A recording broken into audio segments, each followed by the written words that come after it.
Asibingelele igama elihle lenkosi ethu Jesu Kristu waseNazaretha. I'm your Bishop Mvuselelo Buthelezi. Sathi thuba sibingelele ubaba Bishop umfundisi ubaba uDlamini kwelihle igama lenkosi ethu Jesu. Sibingelele ama-viewers wonke asibuka la kwisiba 760. Sibingelele nomfundisi ubaba uZ. It's a great privilege bazalwane ukuthi we once sihlangane la namhlanje as we going to share the word of God, and I strongly believe ukuthi uNkulunkulu khona into azoyikhuluma phekwe impilo zenu as we are going to share izwi kaNkulunkulu, and I promise ukuthi uNkulunkulu esimeni obhekene naso right now uyangenelela. Ngiyathembisa ukuthi uNkulunkulu into oyidingayo uzongenela kuyona. Nezinto kade wasuyicela uNkulunkulu namhlanje is a day la khona uNkulunkulu ezophendula izinto zakho nabanye abantu bazokhululwa. So ngaphandle kumosha isikhathi bazalwane, ngicela nje siphuthume esizweni kaNkulunkulu as we silana etafuleni kaNkulunkulu sizozwa ukuthi uThixo yena siphathele yona. Ngiyafisa nje sibuke the book of uJona chapter number 2 verse number 10. Jonah chapter number 2 verse number 10. Ngizoyifunda nje ngesizulu then ke bese sithandaza sonke kanye kanye. Ufundeka kanjena ke uthi uJehova wakhuluma kuyo inhlanzi yamhlanzela uJona emhlabathini owomileyo. Ngicela ukuyifunda once again. uJehova wakhuluma kuyo inhlanzi yamhlanzela uJona emhlabathini owomileyo. Father, we bless your holy name. Sibonga izwi lakho, sithandaza nangalesi sikhathi samanje ukuthi inkosi ingenelela in our lives with this message. We strongly believe ukuthi uNkulunkulu namhlanje izinto zethu edliwe sikhonya nezobuya. In the mighty name of Jesus we pray. Amen. Ngifuna ukukhuluma nawe lapha bazana emakhaya as we are getting together namhlanje ukuthi uNkulunkulu ubekele lizwe enhlizweni yami. Ngiyazi ukuthi siyazi incwadi kaJona. uJona we know ukuthi uNkulunkulu wakwakhuluma amazwi kuye wamthuma uJona, then uJona decided to ukungena emkhumbini omunye. Actually umkhumbi wongaye endaweni wrong, but uJona owangena emkhunjini owuya la director ukuthi uye khona. We know all the story bazalwane, but into engiyithanda kakhulu la engifuna siyibuke ile yokuthi uma uNkulunkulu ekhuluma noJona, uJona engalaleli uNkulunkulu wenza indlela yokuthi uJona agcina afike la uNkulunkulu ambizele khona. We siyathola lapha encwadini uma uyifunda from chapter number 1 going up ukuthi uNkulunkulu wakhomanda inhlanzi ukuthi ayigwinye uJona after uJona sebemkhiphile bamjikjela ngaphandle kolwandle. There's another message ukuthi uma uNkulunkulu ekhuluma you need to listen, ngoba kunohlobo lwabantu esihamba nabo, lolu hlobo lwabantu whom oluzama ngayo yonke indlela yokuthi lusikhiphe lusifake endaweni ejulileyo. Uma ubuka lapha uJona wathathwa abantu ababekade benaye emkhunjini, isimo singahambi kahle, bamthatha bamjikjela ngaphandle komkhumbi ukuthi acwile. But iBhayibheli sithola ukuthi uNkulunkulu ngalesikhathi ethatha inhlanzi yamgwinya uJona yahamba naye yayomhlanzela emhlabathini owomileyo. Yini ngifuna ukuyikhuluma namhlanje nathi balaleli emakhaya ile yokuthi kunezimo esijujelwe sangena kuzo, kunezimo esifakwe kuzona, kunezimo esingena kuzo. Ezinye izimo njengamanje zisibambile empilweni zethu and asiboni indlela yokuphuma, and uma ubuka ayikho imumva alikho phambili. But I'm here to tell you ukuthi in that situation uNkulunkulu is instructing anything ezokhiphela emhlabathini owomileyo. It doesn't matter ukuthi you've been in that situation for isikhathi ngakanani, because siyathola la ukuthi lithi iBhayibheli uJona wahlala esiswini senhlanzi for 3 days and 3 nights. uJona ehleli kusona, angazi ukuthi impilo yakhe noma umqondo wakhe wawumtshela ukuthini, angazi ukuthi wayesecabanga ukuthi angeke ngisaphuma, angeke senzakala lutho ngempilo yami. But uNkulunkulu lana uthi uinstructor inhlanzi uthi inhlanzi ayimhlanzele endaweni eyomileyo. Ngizokhuluma nawe namhlanje emakhaya yokuthi in this Sunday uNkulunkulu kunento ayikhandayo empilweni yakho. In this Sunday kunendawo uNkulunkulu akhiphela kuyona. In this Sunday kunendawo uNkulunkulu kunezinto okade uyifuna uNkulunkulu akunikeza zona. I'm here to tell you ukuthi uNkulunkulu uyangenela esimeni sakho, uNkulunkulu uzoshintsha impilo yakho. Kunohlobo lwabantu abasifaka ezimweni and abanye abantu abaseduze nathi abantu abangasifisela basiphumelele, kodwa lithi iBhayibheli uNkulunkulu nginemicabango emihle ngempilo yakho. I'm here to tell you ukuthi uyaphuma kuleso simo okusona, uyaphuma kuleso simo okusona, uyaqabuka. Kunezinto ezivulekalayo empilweni yakho, kunezinto ezintsha ezihlele phe kwempilo yakho, kunento entsha uNkulunkulu ayiqalayo kuwe.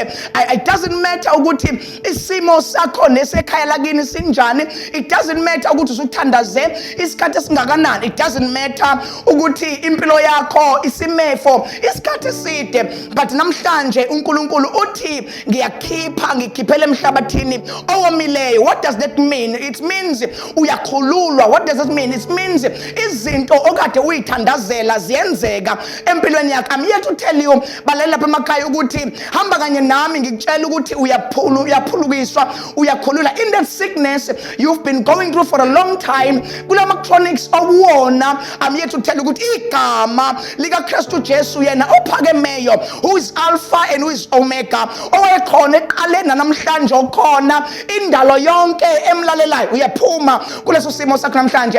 Engathi ubungabhala uthi ngiyaphuma, engathi ubungadeclare phe empilo yakho uthi ngiyaphuma, amaketango ayaqabuka, izibopho ziyaqabuka, izinto ezibamba impilo yami ziyaqabuka. I'm here to tell you ukuthi we are the testimony ukuthi uNkulunkulu uyakhululana. It doesn't matter ukuthi isimo sami sineminyaka emingakanani. noJona wake wahlala eswini senhlanzi esecabanga ukuthi ubani ongahlamkhiphe, mhlawumbe wayese right off nempilo yakhe ebona ukuthi angeke kuze kwenzakala. But I'm here to tell you ukuthi uyaphuma kuleso simo. I'm here to tell you ukuthi impilo yakho izoqala kabusha. I'm here to give you ukuthi uNkulunkulu esimkhonzayo onamandla okhulula abantu. Let me tell you, neBhayibheli ngelinye ilanga mawufunda liyaveza ukuthi wonke baboshwa noPaul, baboshwa uPetro, baboshwa kwaba sengathi angeke besaphuma, kwasengathi angeke senzekala lutho, but uNkulunkulu instructed ingelosi ukuthi yehle to release. I'm here to tell you ukuthi God right now is instructing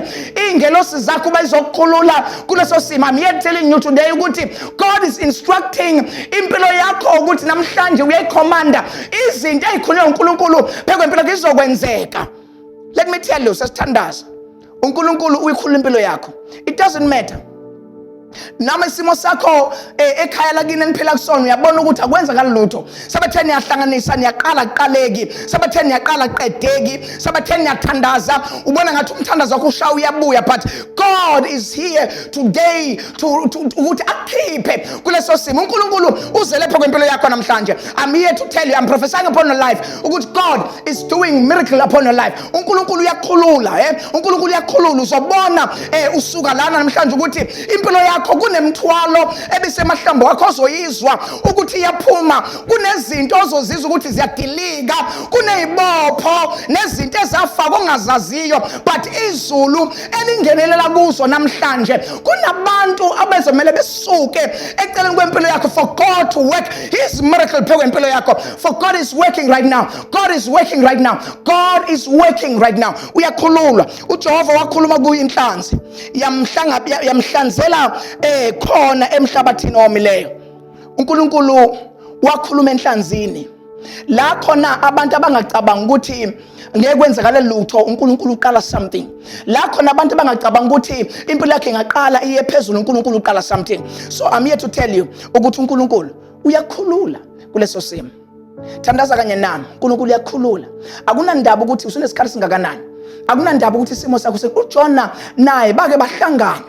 Because you know lithi iBhayibheli molifunda lithi bahlangana.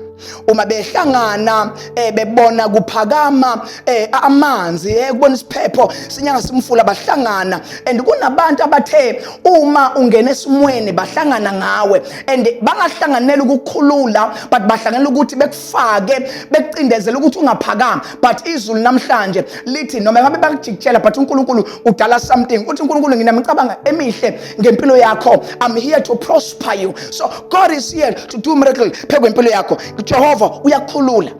Declare upon your life ukuthi uNkulunkulu uyangikhulula. Declare upon your life ukuthi God is restoring my life. Kunezinto ezidliwe isikhonyana ezibuyayo phela kwempilo yami.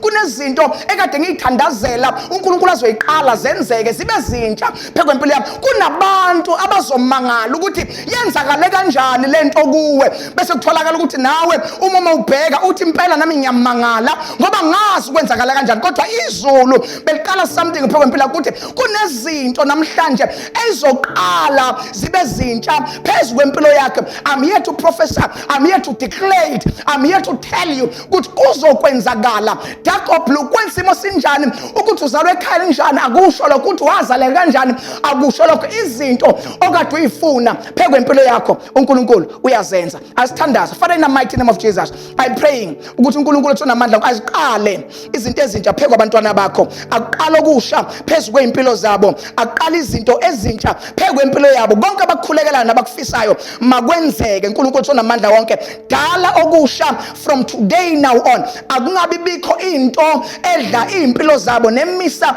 impilo yakho ingaqhubeki. uNkulunkulu namhlanje is here to do miracles phela kwempilo zethu. We receive in that by the name of Jesus Christ our Savior, in the mighty name of Jesus Christ. We bless you. Amen. uNkulunkulu akaqala into entsha phela kwempilo yakho, aqala izinto ezintsha phela kwempilo yakho. Uma uvuka ekseni starting a new week, ubona izinto ezintsha, kuneziqhamo ezintsha, ubona ukuthi uNkulunkulu yini lo yenza ngami, yini lo iqala ngami. Ngoba uNkulunkulu uma esengenelela akekho umuntu ongavimba icebo likaNkulunkulu ngempilo yakho. God bless you and good night. Bless you.